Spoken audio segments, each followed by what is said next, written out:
On this episode of Content Minded, I am proud to bring you a very special episode with my good friend Kino Corner, where we talk about film, Kino cinema, we talk about The Whale, and most importantly, we talk about The Brown Bunny. Strap in for an amazing episode with, in my humble opinion, the best, well, one of the best, but I would say the best film reviewer in all of YouTube land. This is an amazing episode. I truly appreciate Kino Corner for taking the time to come on Content Minded. He truly is a brilliant mind. And if you love and support my work, please head on over to Patreon to get the full episode that is uncensored. And also I have Buy Me a Coffee and PayPal donation links and all that good stuff. But all of this is for you, the listener. So thank you once again. And as always, enjoy.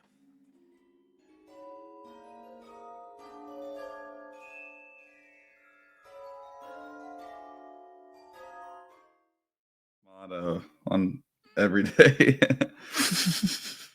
Okay, I'm starting to OBS back up. What's Iggy say no talkie till I have my coffee? Yeah, there you go. Yeah.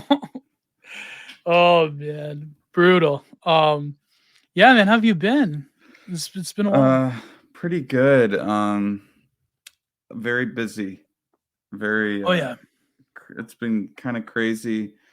There's some possibly huge things in development for me that I can't really discuss right now. No problem. But I might be getting back into the movies. Oh, nice. Lord Miles is coming over to my house today. Whoa. Yeah, so that'll be fun. Does he just travel everywhere? Like, my God. Like... I think so. I just saw he was in Austin, so actually, man. Actually I gotta text him right now. Yeah. Well, it's been like an energy in the air. I think the vibe shift has happened. I mean, as the day of this recording, the content renaissance is going to be fully realized by by Elon. Saint Elon is going. No, oh yeah. I don't know if I hopefully things change. Things will probably change, but hopefully it looks he revives Frog Twitter. Oh yeah, and he will all the greats will come back. Metaphor, Melch, Hesperic, all the greats are going to come back. Stud, yeah, it's going to be a content renaissance. We are going to as soon as he left, as soon as he went into Twitter HQ, before he redacted millions of Jannies, he said namaste. So that's oh, but anyways, I always skip the introduction, but today it's sort of silly pretending that there's an audience, but today I'm with my good friend Kino Corner, and we wanted to theory sell it up about cinema, and you wanted to talk about right wing, the art right, I guess has been colloquially termed, but yeah. For those who don't know who you are, in my opinion, the only good film review critic. That's a very low bar, though. On YouTube. Well, apart from a few, actually, Devin Stagg is pretty good, but I'm biased. There's a few. I mean, cinematography is all right, but I mean, we were talking about this once about film reviewers on YouTube, how it's become its life of its own. It's sort of like cheap and easy content. But how did you? Because I've never seen you like explicate. So you worked in the film industry somewhat, or you went to film school. So how did you get your start? Yeah, like all the... I dropped out of film school. Oh, there you go. All the greats dropped out of film school. Yeah. So, well, I mean, look, we're talking about Elon at the beginning. Elon's top investor. The guy that essentially, bankrolls Elon, Steve Osqui. Whoa. Friend of mine. He dropped out of college in his third year, and he said recently, so I went to this it's like a fireside chat with like people who run VCs here in town, because I work at a VC. That's my wagey job. Yeah, and he said that he would have dropped out after the first day so that he went to Stanford so that he could have saved himself 3 years of not being able to actually get ahead in the world. But yeah, no, I dropped out after 2 years of film school. I realized that I was paying tens of thousands of dollars. Now I went to school in Ireland, so I wasn't paying as much as I'd be paying in the States, but Yeah. I still realized that I was wasting a lot of time and a lot of money. And what it really amounted to was them giving me lists of movies to watch during each week, and we would just watch movies and then discuss it. But you kind of I kind of had this idealized version of like what a college class discussion of a film would be, and the idealized version is where people are actually intellectually interested in actually having a discussion, or where the people actually like watch the films. And the reality is that I was the only person who wanted to have a discussion, and everybody else was like quiet and not wanting to say anything. And I'm like, this is like, I'm not doing this. I'm the only person participating, and maybe like some other people will chime up here or there, and the professors are having to drag normie opinions out of people because they don't want to even talk. And so I'm like, fuck this. And so I went up to, there was like this course. It was like a weekend course, like a long weekend course. It was like 3 or 4 day course in Belfast. And one of the producers of the King's Speech was putting on this course about movie producing. And it was like producing for beginners or whatever. I was like 19. And so I was like, okay, well, I am not feeling like I'm learning much in college. So let me go see if this like helps me out at all.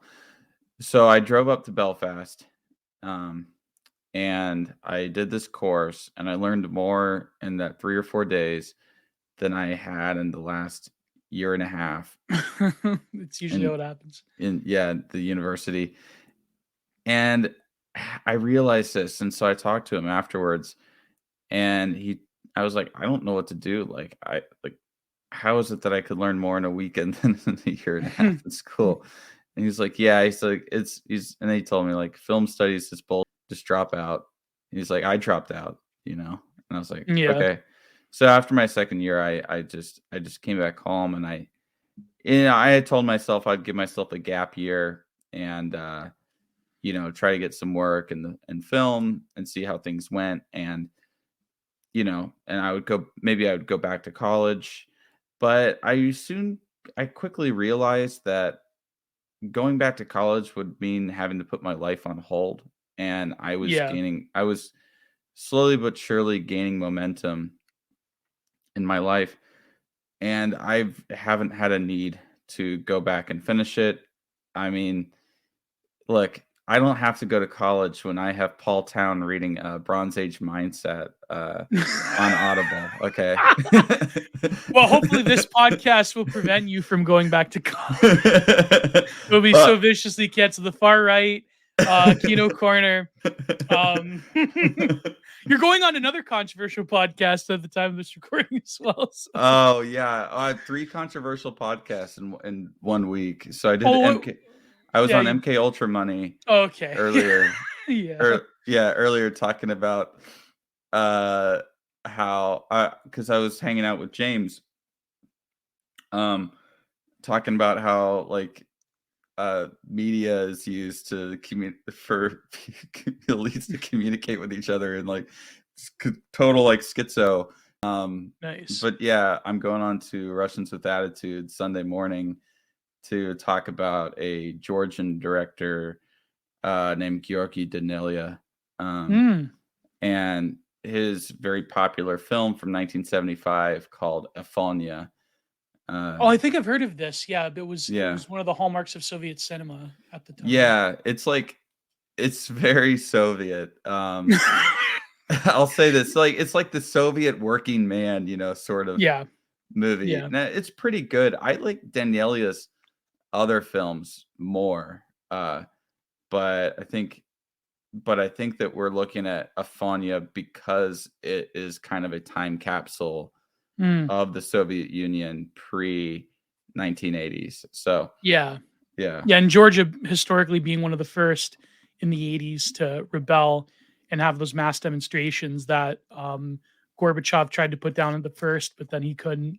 So I was watching Adam Curtis's Trauma Zone recently. So I know he like selectively at the end he has to propagandize because it's produced by the BBC, but it was quite a stark because I always like we were saying I mentioned this before how I like a lot of these quiet character pieces that you find in these indie films. A lot of them Mhm. are schlock too. Like they don't have they have a shoestring budget barely.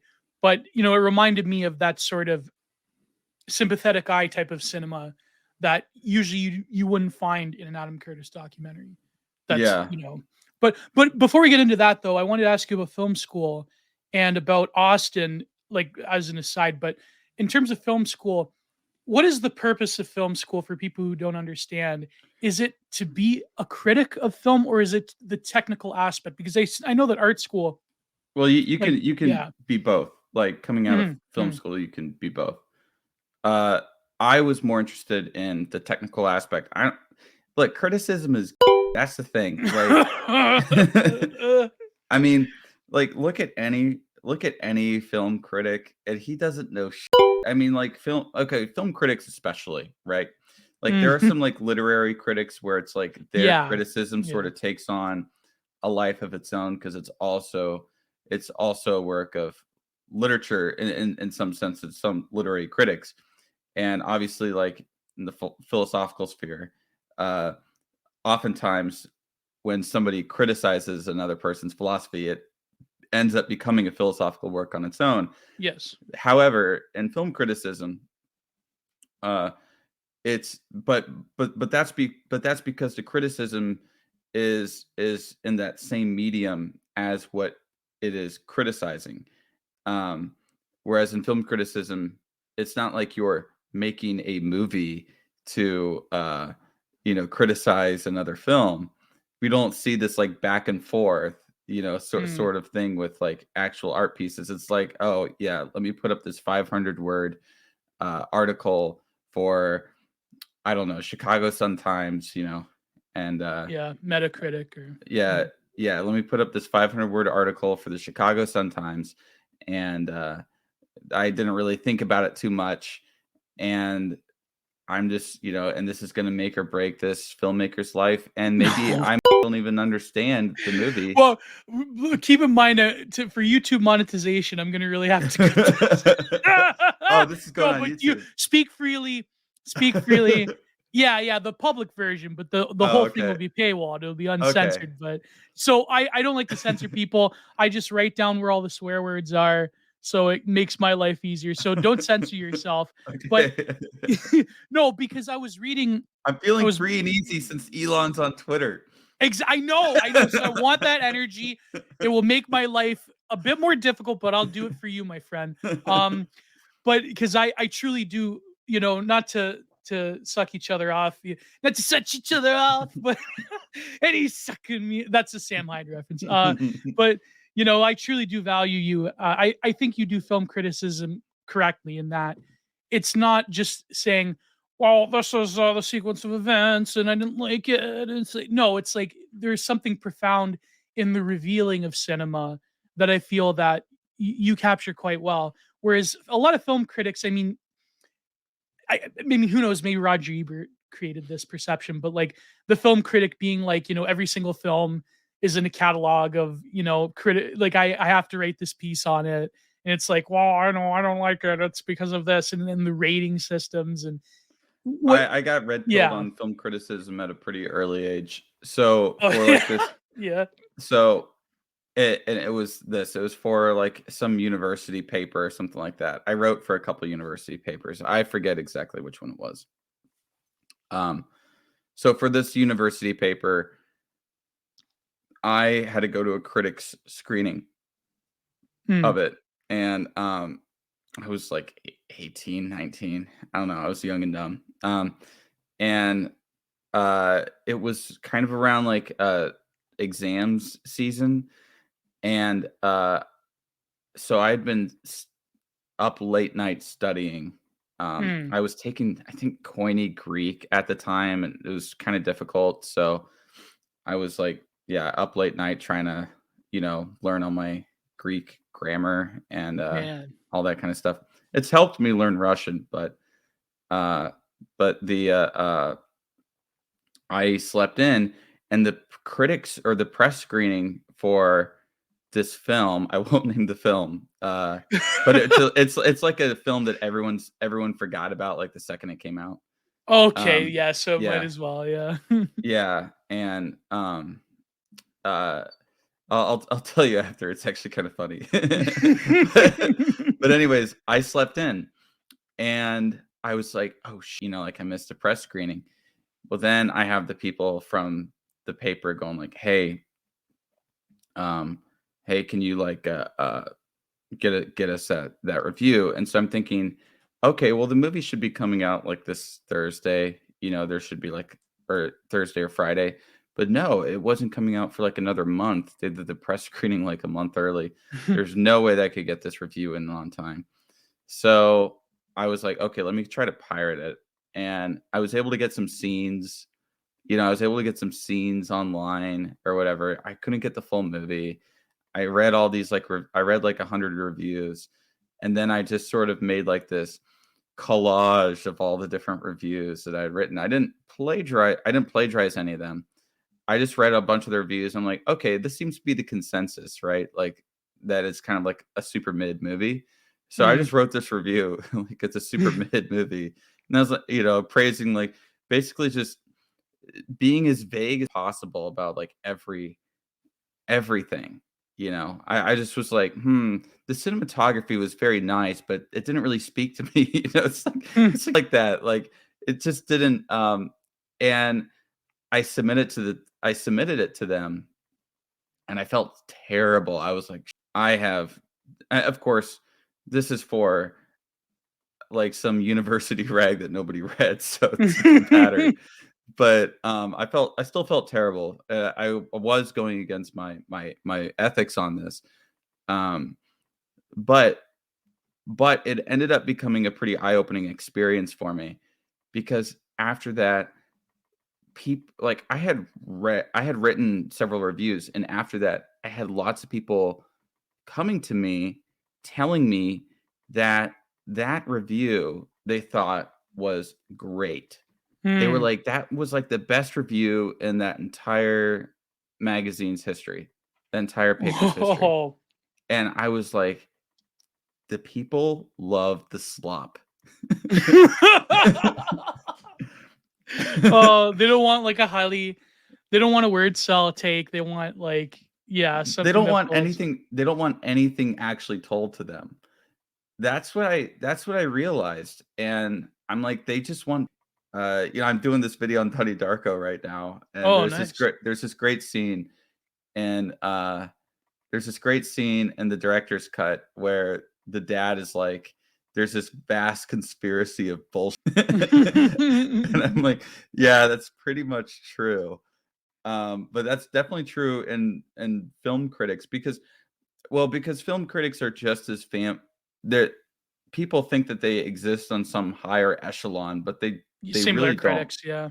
They really don't. And okay, so maybe they've seen more movies.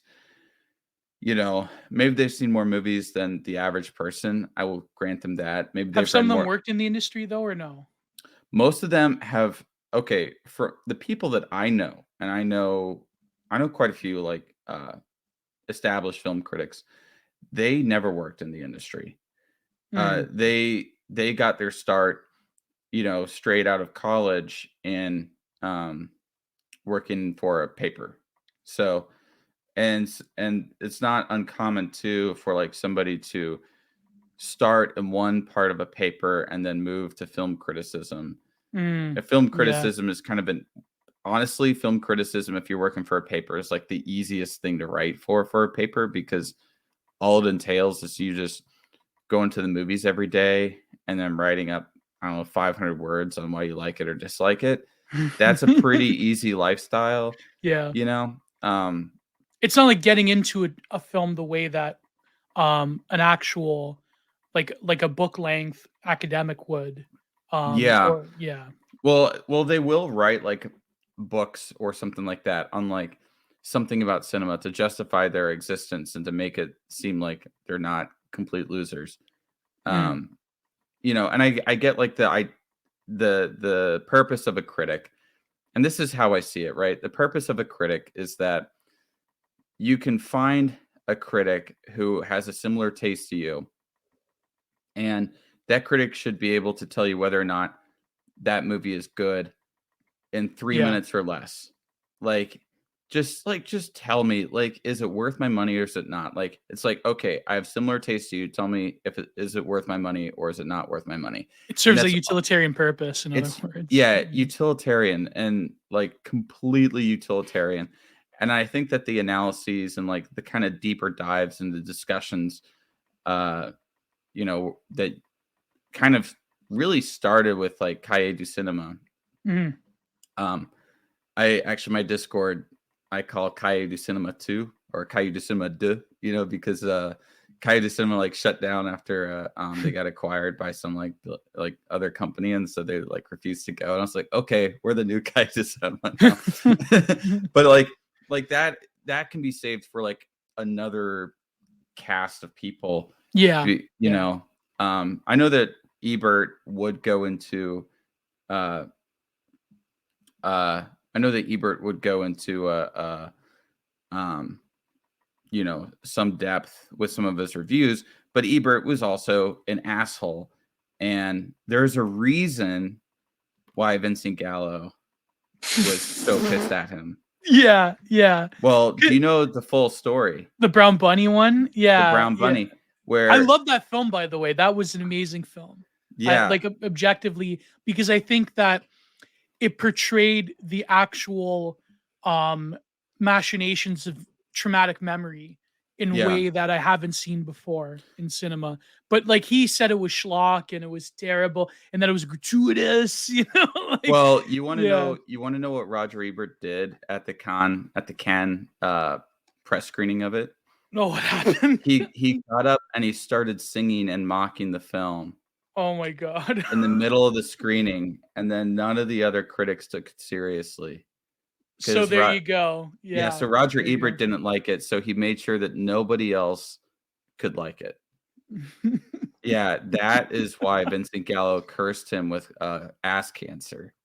Yeah, no, yeah, no, we're just I don't like these people, these credit like the way he just like went into it. Then Yeah, they became friends after, so that was they became friendly, I would say. mm, Look, Vincent Gallo is a very, very nice guy.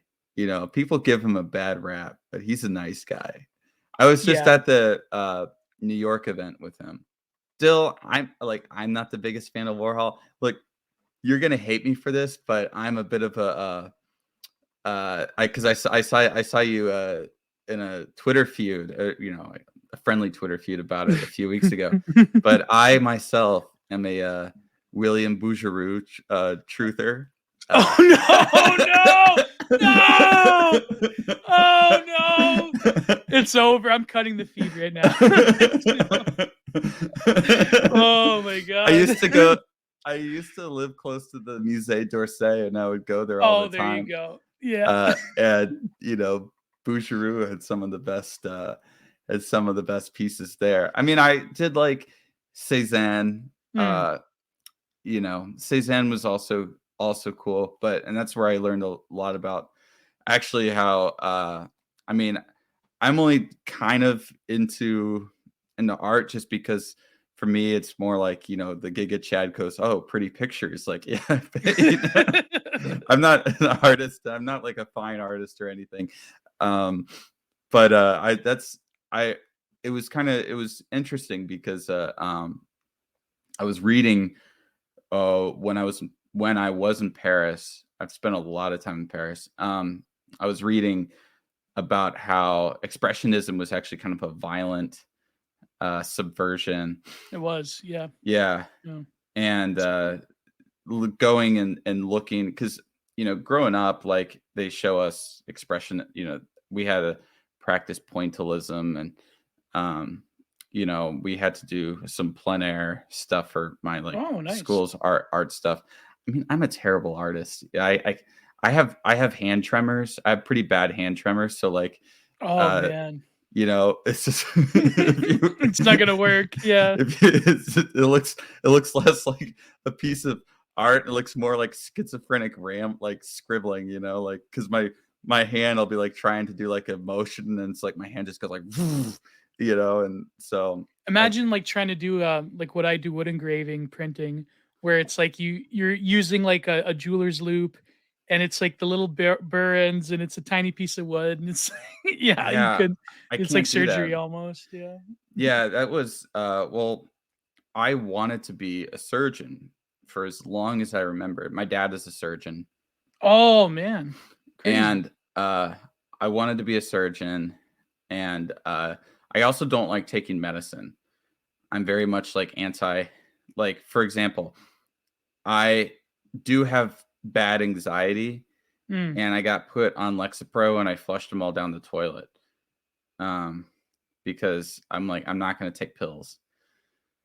So, um, I didn't want Yeah, I don't want to be like having to feel like I am dependent on a depending on pill. something for just to yeah. Yeah. So my parents told me that for my tremor, I could, there's like a medicine for my tremor. Um, but I remember I wanted to be a surgeon. I was like totally into, I mean, when I was in high school, I was doing calculus. I was like so ahead in like the biology stuff of it Mm. where I got to a certain class at my high school, which was one of the best high schools in the country. Didn't even have a class that they were just like, okay, your class has essentially just become study hall because like you've like in the first like half of high school, you've already like finished out like biology. Like we we Whoa. we have nothing else. I was like super into it. And I was looking for medical school, so I was also super competitive. Um, I got into a whole bunch of really good schools, and then I was doing I was doing a dissection. I think in my junior year of a pig fetus, and maybe it was a pig fetus, maybe it was something different. I think it was the second time I'd done this dissection just because, like, at this point, like, I was kind of just repeating stuff. um, but, and I noticed my tremors were so bad that I started, like, really screwing up because we couldn't, like, hurt the organs on the inside or anything like that. Like, we had to do it in a very particular way to get a good grade. And I realized that I couldn't do that, that my hands were too shaky. I Man, had to your life give would it have been off. completely different. Yeah. Yeah, and my parents were like, "Well, you can go on uphill and you can and you know and then that'll take care of it." Now, the other thing that does also take care of it is alcohol, but I could I could Oh, be I could be the drunk surgeon, many who goes, surgeons have done that. Yes. yeah, Yeah. yeah, Yeah. exactly. I just I just have my flask of rye, and I'm like, all I'm good to right, go. yeah, exactly. This is my morning coffee. It's uh, like Dimebag from Pantera. They had the story where it's like, you okay, brother?" He starts shaking. He's like, "Oh no, I need some more." And then he jugs some some black tooth grins, and he'd go out on stage and he'd kill it. So, yeah, oh man. yeah, and it was also like, So your um, parents must be massively disappointed in you. That way you're not a surgeon. No, well, I'm my mom's kidding. a I'm kidding. pediatrician, and now I make more money than my mom. So Man, that's insanity. That's crazy. yeah, that's what going and working at a tech company will do, I guess. But yeah, so no, if I I mean, I still was like, okay, well, maybe I can do a non-surgical thing or something like that. And it really wasn't until um my senior year of high school, and I do not it all came to me in a dream that I should Whoa. go into film. I woke up the next day and like I'm big into I'm like anti even then I've always been like anti rationalist, anti reason, anti like I Pure romanticism. yeah, I'm very much romantic, and I guess the my rationalization of my irrationality is that our human brains only can really perceive so much, and that's actually something that I've been reading Bronze Age Mindset, and for the for the first time, like my friends kept pushing me to do it, and I was like, Oh okay, man. okay, but he says something in there. It's like we can only really trust what we can feel with our senses. I was reading that last night. I'm like, well, I actually kind of disagree with that because, he's talking about how history's often is a lie, and yeah, that's true. I would Mm. definitely say that's true. Like history is a story. I actually kind of prefer the myths of ancient Greece, like to the kind of history that we have now. Well, because it's autopoetic, whereas the history that we have now is sort of, um, even within the amalgamation of facts, it's not truly that. I mean, Yeah, yes, no, it is, but it's it, not it's truly. Yeah. it's not truly that. I want to get to that in a second, Yeah. but the thing is that our perceptions can lie to us as much as somebody else can lie to us, and our ability to perceive things, we only know what we know, and Mm. the thing is that we're these brains and like this black abyss of our heads, right? And everything is being interpreted unconsciously. We only see what two like less than 2% of the visible light spectrum. There are other animals can like consciously pick up on pheromones that we can't. There's so much, and not to get way too like schizo posting here, but I've also seen some things that have like made me question whether or not our perceived reality is necessarily the actual reality. But anyways, and actually, who did a good? Do you know Riva Tez? I don't know if I've heard the name before. So so Riva and Mike Ma did a pretty good presentation, actually talking about this in Miami Hmm. a few weeks ago. I got to meet Mike Ma, super cool Wow. guy. Nice. Yeah, cool guy. Um, but yeah, I gotta read his harassment architecture. I gotta get Yeah, and around to his that. new one, Gothic Violence, it says. Gothic violence, yeah. Yeah. Yeah. He's so funny. He's like a beach he's like a looking like a beach bum now. He's Nice. living in yeah, he's in Florida, and I was like, "Okay, well, I'm going back to Florida to visit my family this next month." And I was like, "Oh, we should go fishing." Like he's fishing pilled, which is great. Fishing is Nice. a yeah. But but But, yeah, like, all so these creative people that 2016 gave birth to that had, like, an element of subversion there. Like, there was a lot, like, I think I look when I look at 2016, I look at more BAP or Mike Ma or Paul Town rather than these other e-grifters that have arisen out of that time period. It seems that yeah. that's truly the bedrock, I think, of that sort of energy when I think back to 2016.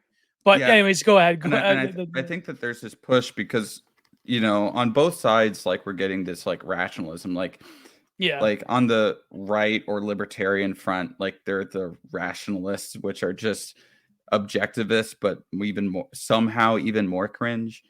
Um, and I think that, but there's being uh, people who just flat like outright just reject that. And I think it's good that people are rejecting it because it's anti-beauty, it's anti-art, it's anti-poetry. Mm. And I and what I was going to say about history and how I kind of prefer how the Greeks told their history, or how Mm. or any of these like classical cultures, um I mean pre-modern cultures, I would say, Yeah. is that there was an element of poetry to it. Like the tales of Sir Arthur, I mean, are sort of culturally historical tales of England, incredibly poetic. Sir Gawain and the Green Knight is a great piece of poetry.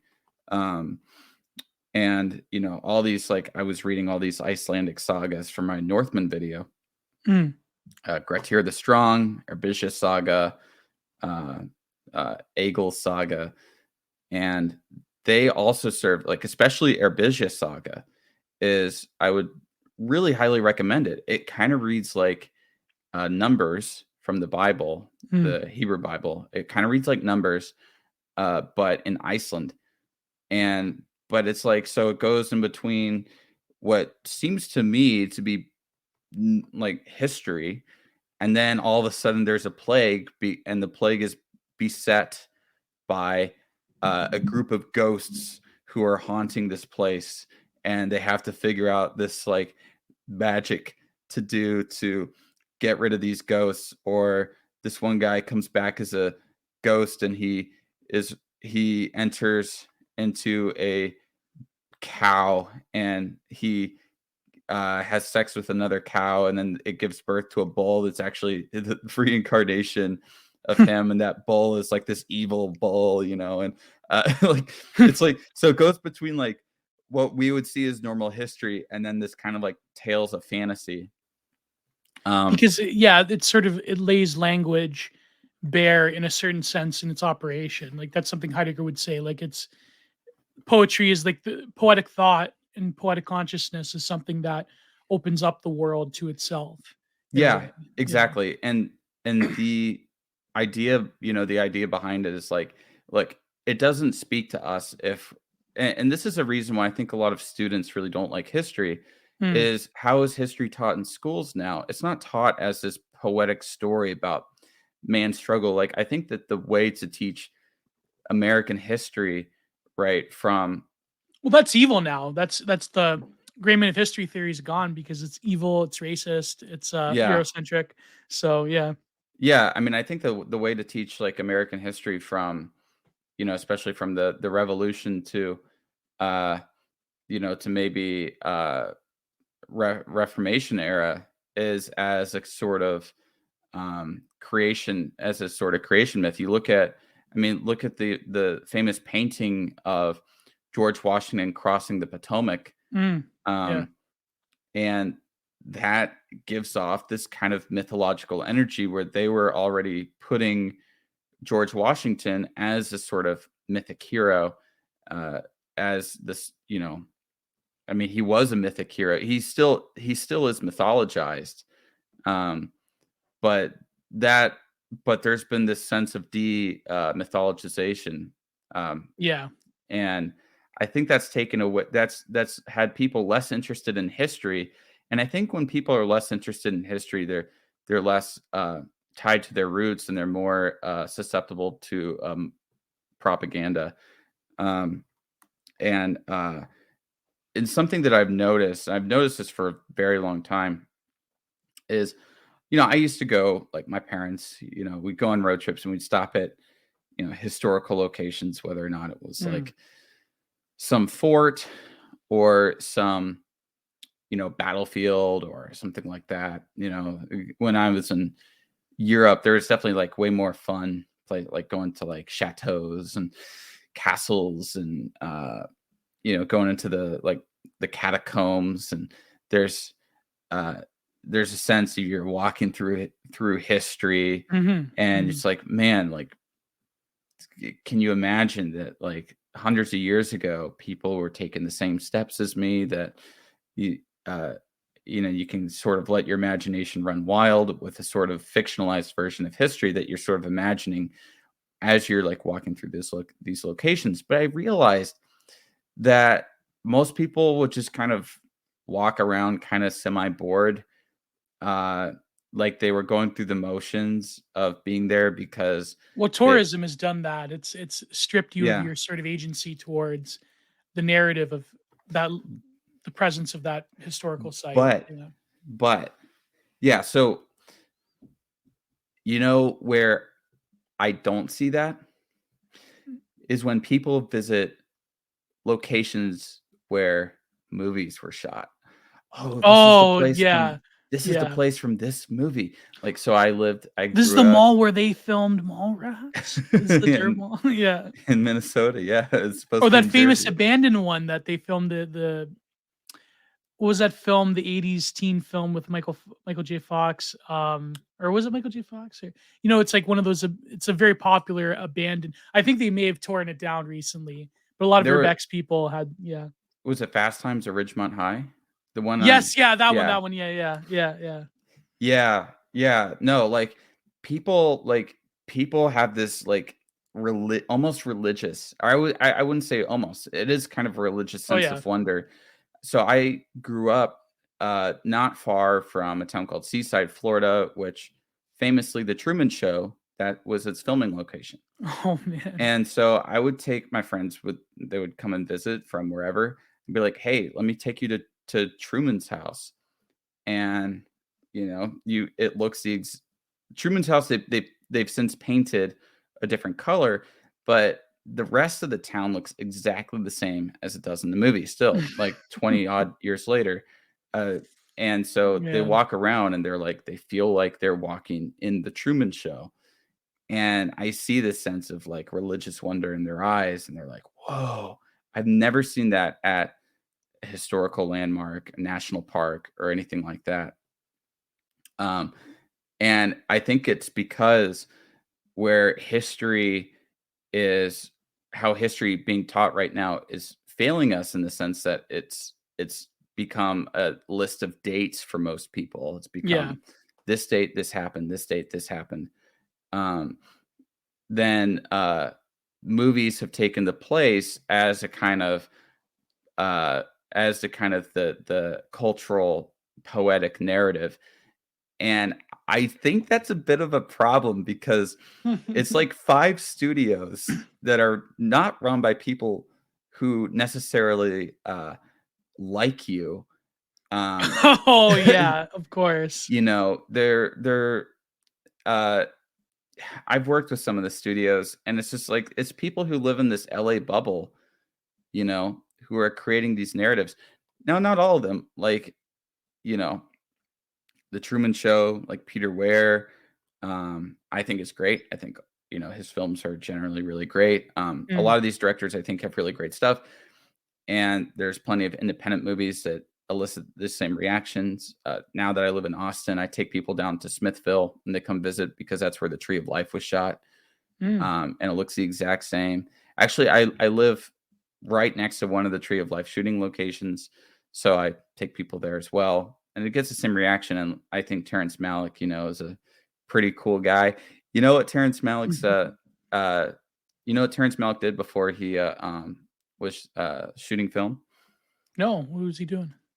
He was Oh, I think yeah. translating Heidegger. That's right. Yeah, you were telling me this. Yeah, yeah, yeah, Yeah. yeah, yeah. Yeah, Now one I of my could see it though. Now I could see it in certain yeah. films. Yeah, yeah. Yeah. So, yeah, one of my friends is an editor on his next film that should be releasing within a year or so. I Nice. don't know. It's always up in the air with Malik. He'll want to like Mm, recut yeah. and recut and recut. But The Last Planet, or The Way of the Wind, is what it's called now, and it sounds like a really cool movie. But yeah, so there's plenty of people I think making good mythologies in the film space, but but my issue is that film takes so much money to make that it's not as it typically can't be as grassroots, or it can't be like here's this one great mind who's going to really sort of It's write the it's not like a poetry. work of art or music or yeah. It has. I mean, it goes back to historically the Benjamin, like it lacks the aura because it requires assemblage to such a degree. Like unless you're doing something like super shoestring, like super artor, like dogme type of Kino. But Yeah. that is, I think, unrealistic for the way that the film industry. Because I was going to ask you what you were talking about history and poetic mythology. That and I guess you answer my question, but not well. It's never an answer question. That is cinema now in the role of a mass poetics of civilization itself, the way that the Greek poets were the way that you find in Persia their own poetic tradition. I would Yeah, say I would say it is, but I would say that that power it's having is is waning. I think it has certainly but waned. and it's globalized as well. It's a culture industry thing. It's Yeah. not. I mean, there are films of a specific civilizational type. I mean, French new cinema, for instance. But like, it's it seems that nowadays, if you're talking about the films that most people see, the aesthetic consciousness of most people, um, yeah, it's like Hollywood schlock. Let's face it. Like it's Marvel. It's Yeah. making remakes of older movies to like as a cash grab. Like to me, I don't know. Like the fact that cinema costs so much to produce and requires an army of people, why would you remake something just like is money like that worth it to just I remake a film? Like it's yeah, yeah. I was having this discussion last night. So I saw The Whale last night, the Mm. Brendan Fraser movie, Oh yeah, which the one that is relaunching his yeah, career is his yeah, yeah. yeah, and I guess here's my like early review of it is that it is like this, nice portrait of a man who is basically over the course of a long time fighting by eating. Mhm. Um, but I but it does Sunsetting by eating. Yeah. sunsetting by eating. Yeah. Yeah, you can take that out. Sunsetting by he's trying to get to heaven via, fried chicken and, hamburgers and Yeah, stuff. I can relate. No, I should. I'm. But I. That's why I fear seeing it though, because I could. I'm just, as some man who struggles with my own partly. Especially last year, I've losing weight. Um, well, it this is. his Yeah, character is like 800 pounds. Like he can't yeah, even like yeah. move off the couch. I will say that it does kind of get well, it's so obviously like a piece of theater, and I'm like a major follower of Bresson. Oh, nice. Um, and with Bresson, he very much like there were a few different like who I think of as like auteur thinkers or like kind of people who were really trying to create cinema into something very distinct in the mid Hmm. 20th century. Tarkovsky was one and Bresson was the Yeah. other. I think those why that's why both of them like really resonate with people is because they were creating like a new art form, whereas like a Hmm. lot of other people uh, were trying to do something. We're essentially carrying on similar traditions to what had been done in the past. Um, I think Vincent Gallo would actually Brown Bunny is a new art form. That was way ahead of its time. And It anyone was. who Yeah. hated it is just a loser. They're just losers and they don't understand good cinema if it bit them in the ass. And you know what? And here's the thing. It wasn't made for them because they're too low IQ. It's like Yeah. it's not Yeah. it, I'm gonna do the Rick and Morty thing. But Rick and Morty, you can have a very low IQ. It's a very low IQ show. I'm sorry. But It is. Yeah. Brown Bunny is a very high IQ movie. It's very I wanted to high go back IQ. to Vincent Gallo. What would be your take on Brown Bunny, the narrative form, the way that he uses memory and it's very solitary. I have nothing but amazing words to say about it. It truly is a piece of art for It's cinema. it's Y- about yeah, it's about and he repetition said of like grief. himself, he's like Brown Bunny to me is like me living in my car out of my car for 4 years and trying to do this. And but yeah, go ahead. Yeah, because Yeah. the matter and the memory of it is like the way that they collide is just so The unique and incredible. Yeah. the funny thing is like, I think what happened with the Brown Bunny and it was to the movie's detriment Mm. is the fact that the only thing that anybody talked about The with blowjob. was the blowjob scene, which Yeah. is literally 1 minute out of a 95-minute movie. Yeah. It's 1 minute of the film, and it's near the end, and it's it's actually kind of it's a tender moment. It is. Yeah, Very and much so. it works, and but But it's like, but the fact yeah, that that 1 minute overshadowed the rest of the entire film, and then you especially had the revealing at the end, which I'm not gonna spoil, but yeah, it and has to do with some very not YouTube friendly subject matter. So yeah, yeah. exactly, and that was that was kind of uh from he sort of based that on his experiences in like seeing women at LA nightclubs. Um, Mm-hmm. and kind of wondering, you know, like I wonder what happens when, you see like, in any nightclub around the world, you'll see like a woman go back with a group of guys and you're like, that doesn't seem like that's safe. Doesn't Yeah, it seems like Yeah. you can only imagine what's gonna happen. Yeah, Yeah. exactly. And so I mean I know that I probably saw that, in nightclubs in Ireland, and there really aren't any nightclubs here in Austin. I'm like way too old to go out. So, I'm 28. I'm like that's for 21-year-old me. Yeah. I like if I'm gonna drink, I'll just drink alone and watch some old Soviet film. Like I get much more happiness out of that.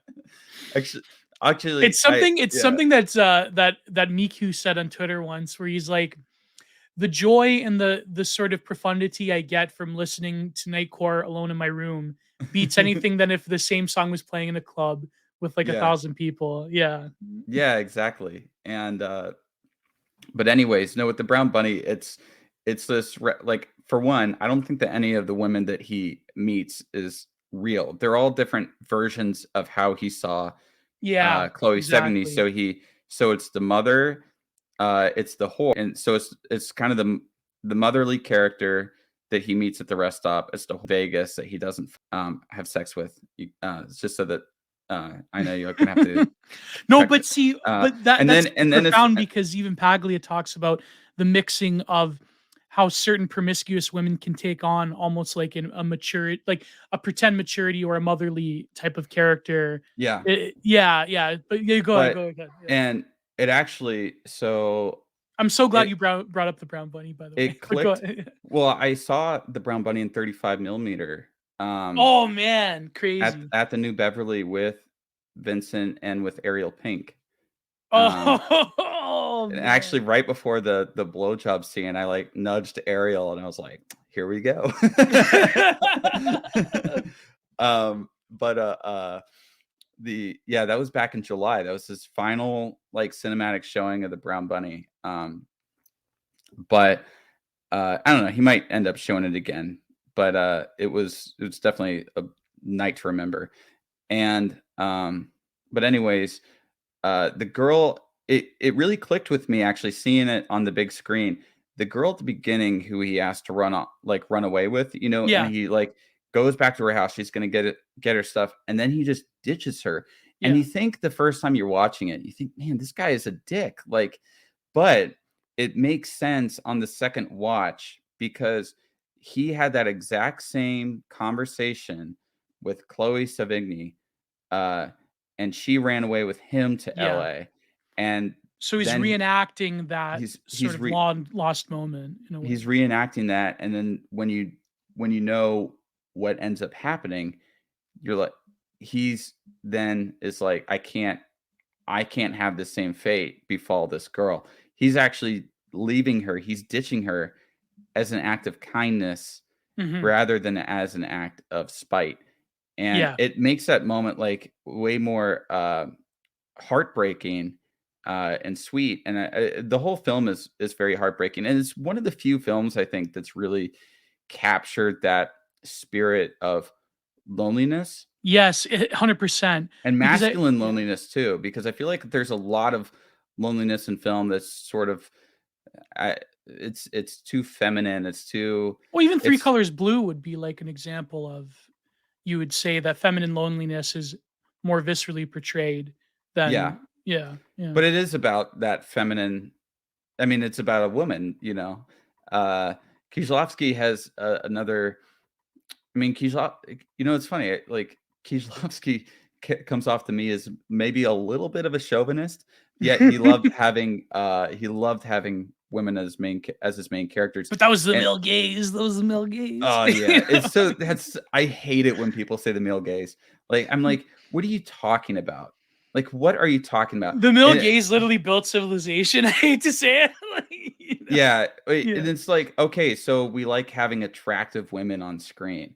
is that the male gaze? Is that it? When you allow female filmmakers to make movies, they'll maybe they'll downplay womanly beauty, but there's plenty of female gaze towards attractive dudes. Yeah. Like, look, Yeah. it's just What do you this think is Hallmark movies are? yeah, exactly. It's like, You okay, know? like who cares about this? Like, yeah, we're gonna be like, yeah, we want to show off a person of the opposite sex who's attractive. We have Ghostbusters 2016 that's literally has Chris Hemsworth as like this like basically sex doll sort of character.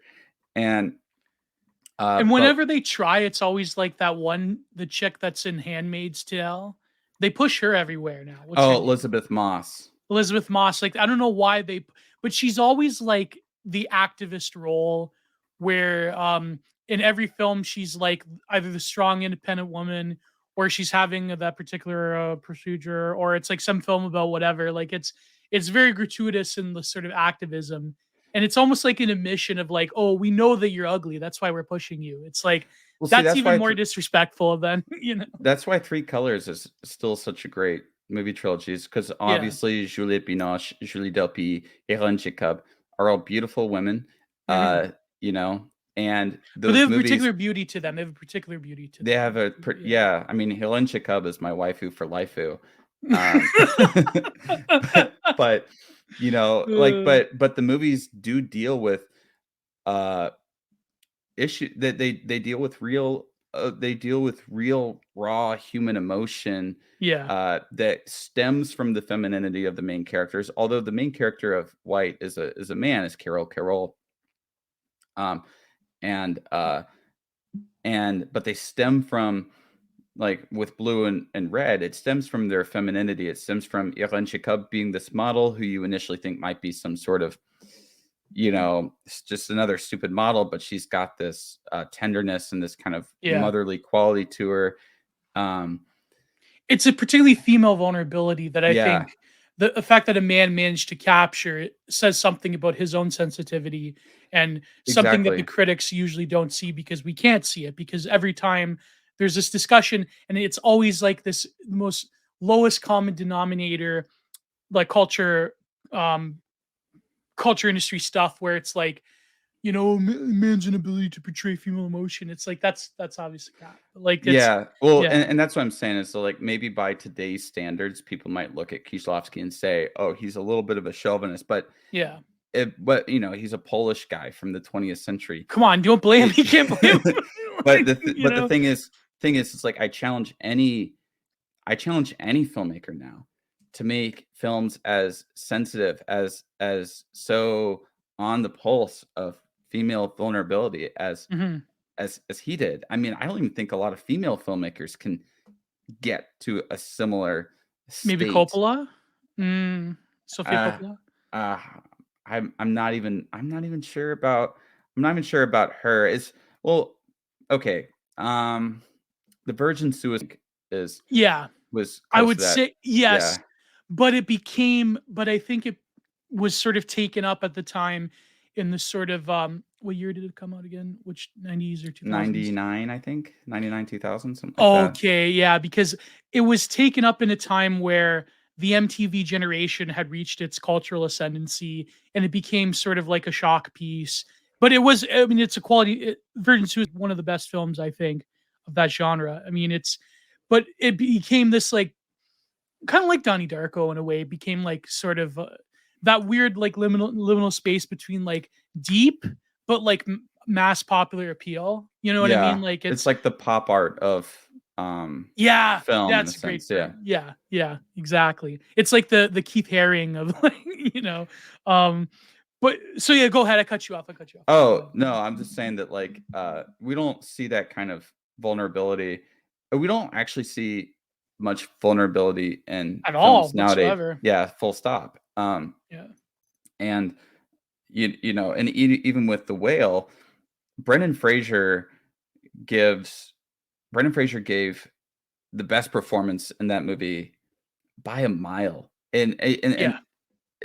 it devolved in several parts. It devolved into really feeling like I was watching a play, which and I was talking about, I brought Bresson up earlier. I talk in such a scattered way. Like my mind just like goes down like these like alternate roads and whatever, I have a destination, and it's like, oh, I'm going to take these side streets, and So I then get we're back on kindred spirits in that yeah. way. Yeah. but Bresson, he wanted to divorce film from all the other art forms and big time theater. And I think so even Deleuze talks about Bresson a little bit in Moving Image too. But we'll get to Deleuze. But yeah, go ahead, because this is a very yeah, important point. I was I Divorcing was cinema. I was reading some of Deleuze. I hadn't read him in 10 years, and I'm like, oh, the hell. But Don't worry, I'll yeah, do the theory cell legwork. Don't worry about it. okay, But yeah, go so ahead. Yeah. with yeah, no, I studied mainly like, 19th century existentialism. I'm a Kierkegaardian type of dude, Yeah. I Yeah. need my works of love to make me, that's like really that's my chicken soup for the soul, you know what I mean? But it's true. But the works of love, though, like, yeah, exactly. Like, it's because the mediation of love between a higher love and the aesthete loves, that is also portrayed in cinema. But yeah, go ahead. So you're yeah, mentioning but Bresson, yeah. yeah, Because I so want to get back anyways, to the brown bunny, but yeah, oh go yeah, ahead. so with Bresson, like he didn't see a film as being, or he had a term for like movies. He was kind of like the first guy to be like, this is a flick, this is Kino, this is a movie, this is. But he had only two distinctions. He had like movies, which was like mass produced kind of Yeah. factory work, and then he had cinematography, which was his sort of ideal version of what film could be. And so I think Yeah. that so cinematography is what he said he was creating. Like, didn't have actors in it, and you can read through his notes on the cinematograph. You can read through Bresson and Bresson.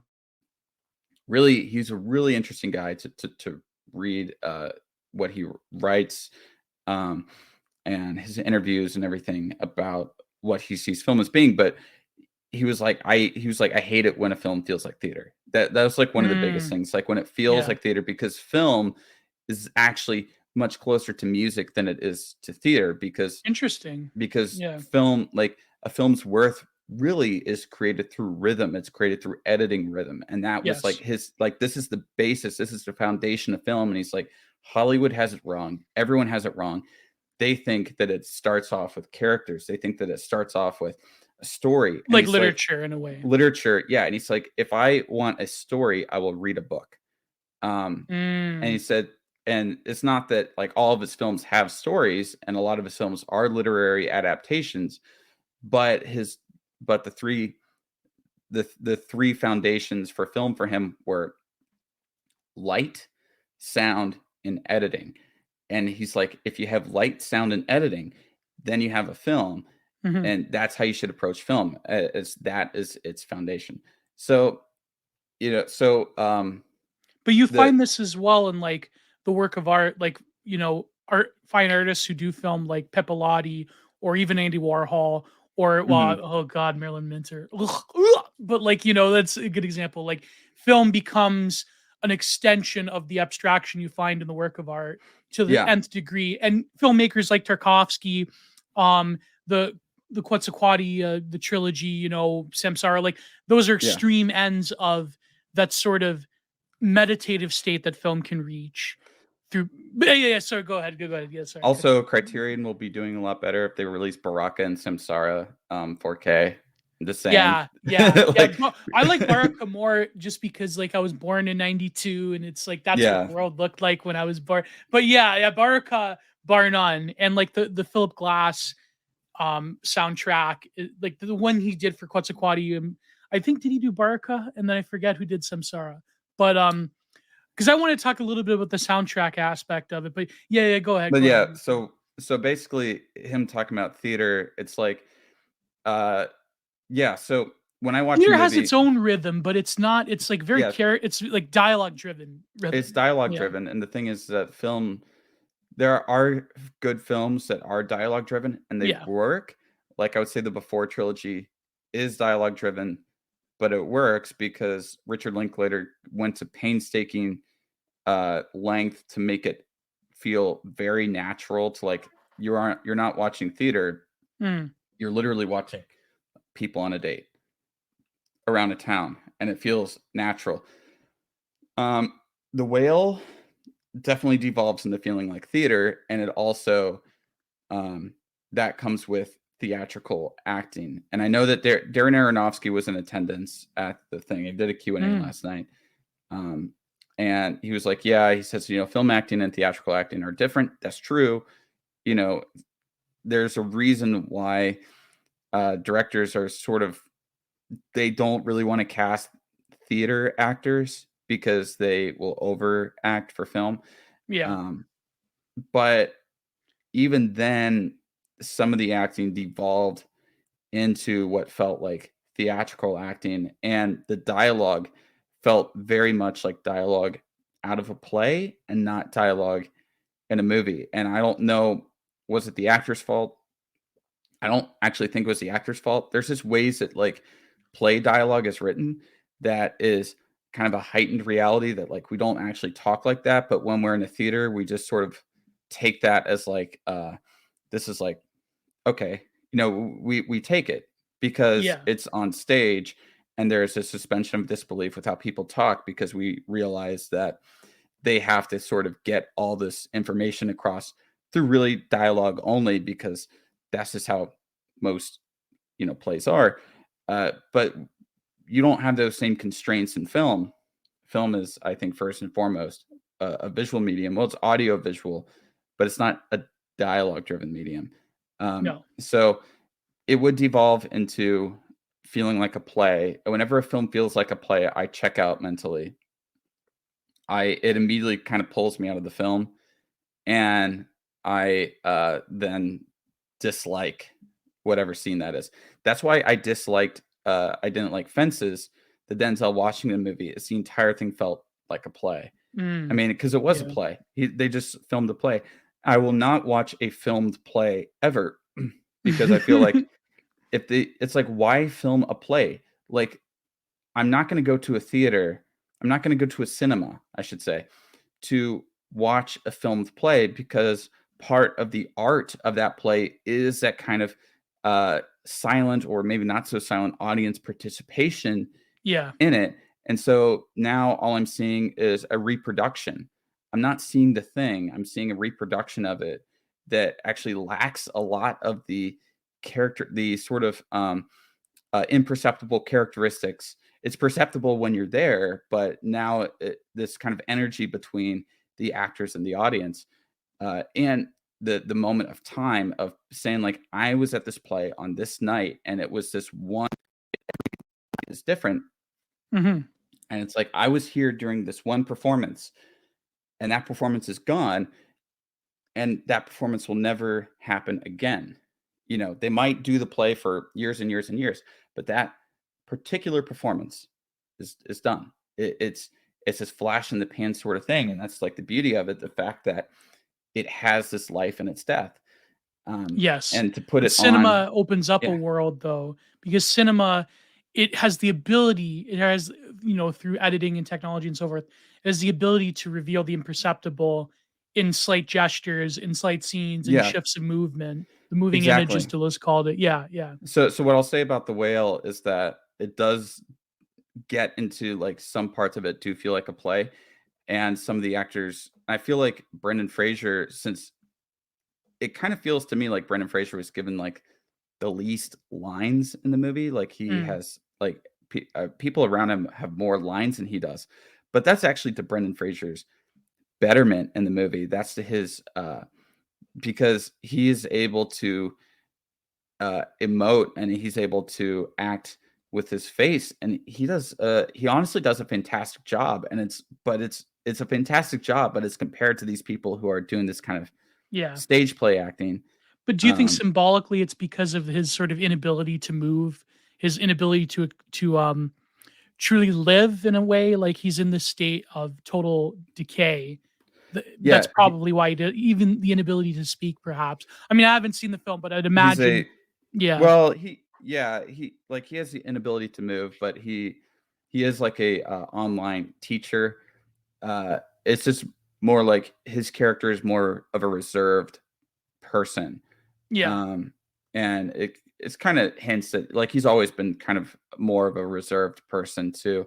yeah. Um, He's a closeted gay man in the film. Like he has a daughter, but he's closeted or some. oh no, he's not closeted. Oh, yeah. Yeah, he's not closeted in the film.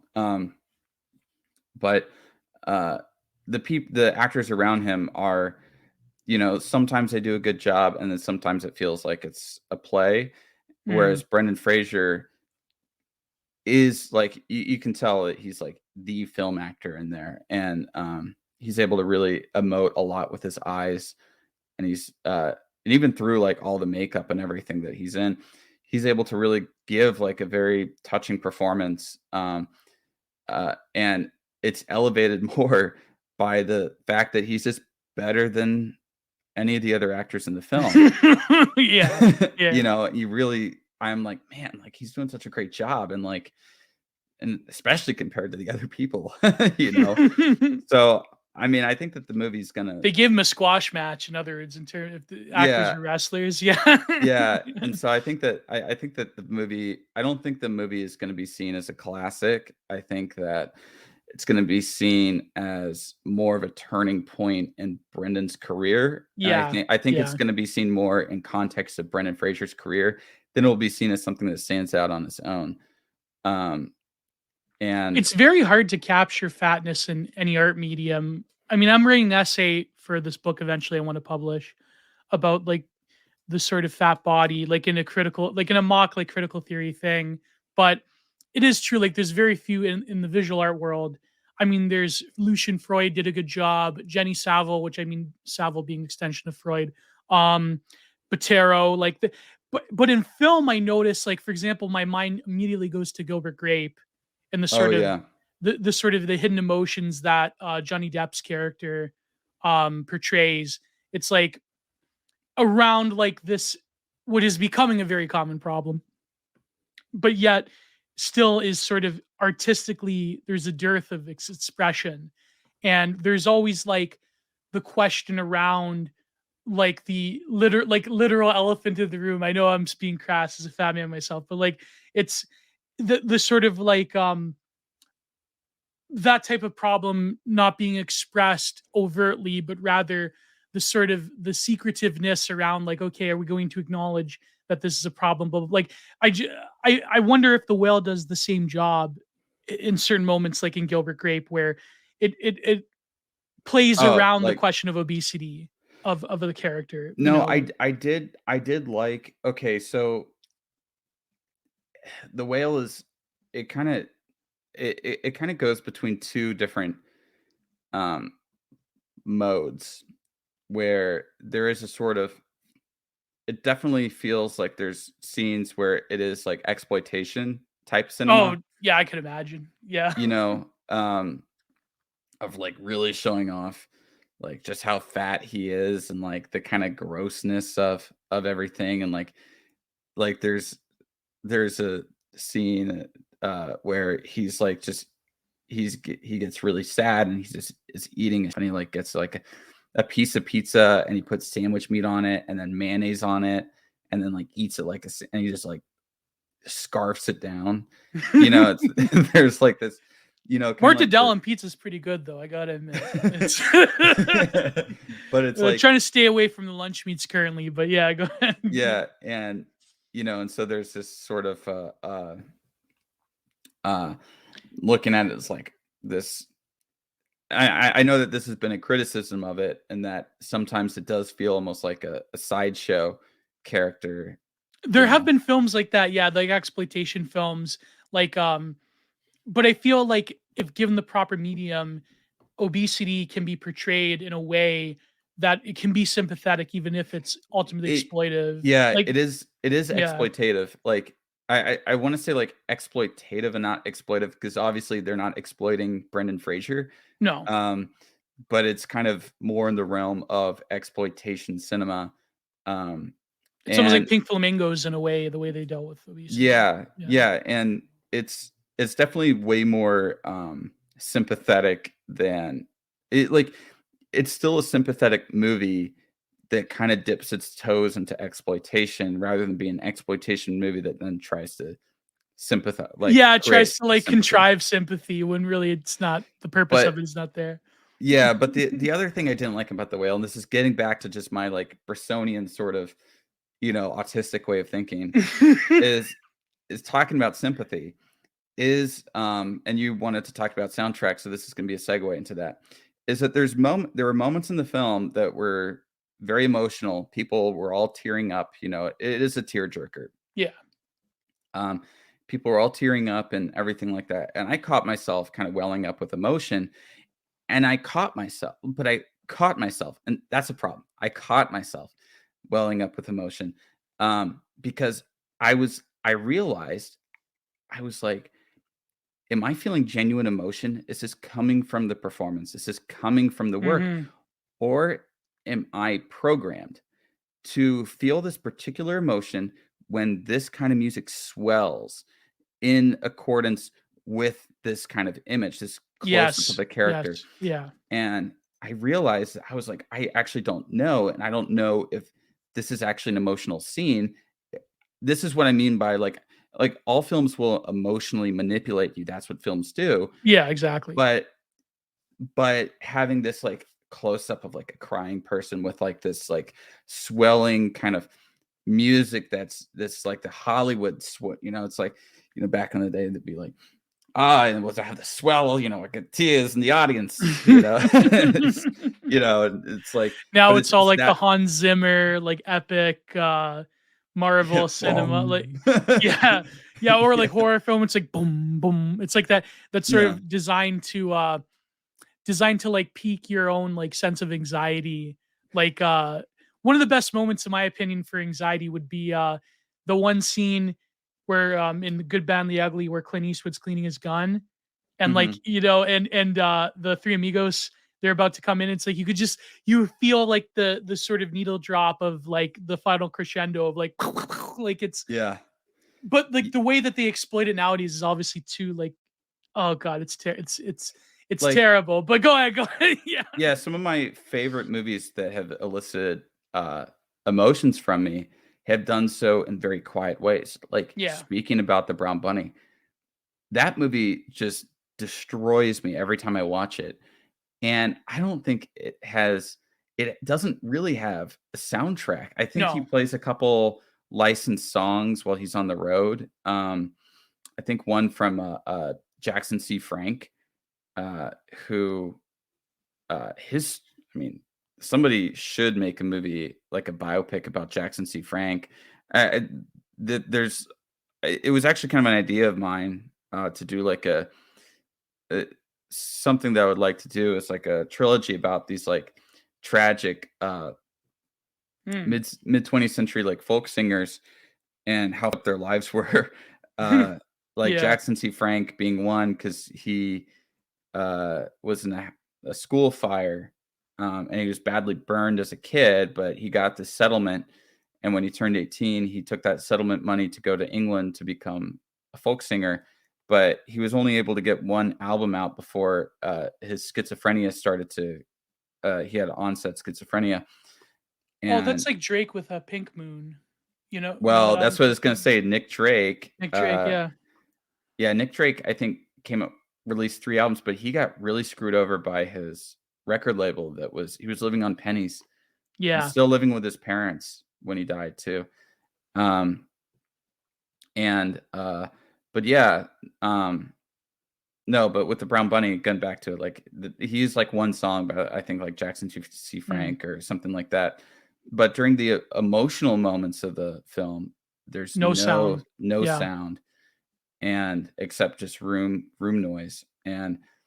Uh and that kind of quiet tragedy hits me, like, because in the tragic moments in our lives, usually it's quiet, even if it's not necessarily quiet around us. When Yeah. that tragedy hits, all that external uh perceptions just sort of melts away, and we don't, like, if you've ever had any like if you ever had the news delivered to you that like a loved one of yours has died, you know that like you no longer perceive anything around you. You become Yeah. so insular that you don't hear anything, you hardly see anything. You kind of feel like you're in another plane of existence, looking into this plane of existence objectively, or like without caring about it. And that's why that sort of quiet tragedy works for me so much better. We were talking about Three Colors Blue. Three Colors Blue and Kieślowski, and actually in the Three Colors trilogy, um, he really uses music, but he doesn't use it in a typical Hollywood way. No. Like he'll have like the music swell up like in random parts, and then cut to black and then come back. And because the music is really in Three Colors Blue, it's the memory of her late husband, who she had a really sort of not great relationship with. Yeah. And it's not really used to emotionally manipulate us. It's used to sort of get us into her state of mind because she is a composer. So I'm not against music and film, but I am against, if I can feel like I'm being manipulated, then something isn't working. Mhm. You Mhm. know, Yeah. that's really what it is. Like if it's there and it's kind of like I need to feel like without the music, I would have also arrived at that same emotional place. Yeah. The Yeah. music kind of maybe might like help me along, but I still would have gotten there. That's kind of how I want to feel. And with the film kind of going in and out, like the whale kind of going between like having some great performances and feeling very genuine and then also feeling like a play. It's just kind of like hot and cold situation. Um, so at the end, I'm actually, I was kind of unsure about whether or not I liked the movie. Mm. And then I think it's okay. And then, but that's the thing is that I think it's okay. And, Yeah, it's just okay. Yeah. and so like, then I feel there's like the last 10-15 minutes has so much like emotional swelling and everything like that. Like music is just blaring, it's blasting. And I'm like, couldn't you just like it feels too over the top. Like this Especially with the feels subject matter, especially with the immobility of everything, it just you know what I mean? Like, yeah. it should have had more subtlety, I guess you would say, given the subject Yeah, matter. I would have, I think it would work better if they went for a quieter approach. Brendan Mm. Fraser gives a pretty quiet performance, but then they have him like everyone in the last 5 minutes of the movie like overacts, and I don't think it's any of the actors' faults. Um, that's just kind of like it's a play. So at Mm. the last 5 minutes of the play, when you kind of get your emotional climax, everyone has to go over the top to show this emotion. And, Yeah. I'm like, I don't know. I just, it kind of feels like a filmed, like they did stuff to make it not feel like a filmed play, but it's all in one room. Like the entire Yeah. movie takes place in one room. So it's hard to not feel like a filmed play in that sense. And I don't know. Sorry, I haven't actually spoken about my thoughts because I just saw the movie. So this will be I'm gonna make a video for my channel where Nice. I'm the reason why I went and saw The Whale I got this past the Austin Film Festival. I was like, okay, The Whale's not gonna release till December, so I'll get a very early review and hopefully make some money. Yeah. Yet only the bourgeois can produce a film. Um, and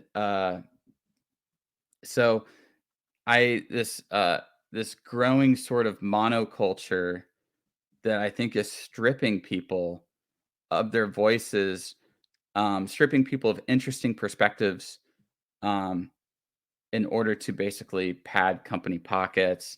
Mhm. It's Mhm. it's becoming more and more like even the indie films are becoming more corporate, Yeah. and it's sad. And I think that, and I feel like the people who can rebel against it, and by rebelling against it, meaning completely shunning it. Like it's not like, and I think that this is going back to like the whole conservative like right wing film movement, Mhm.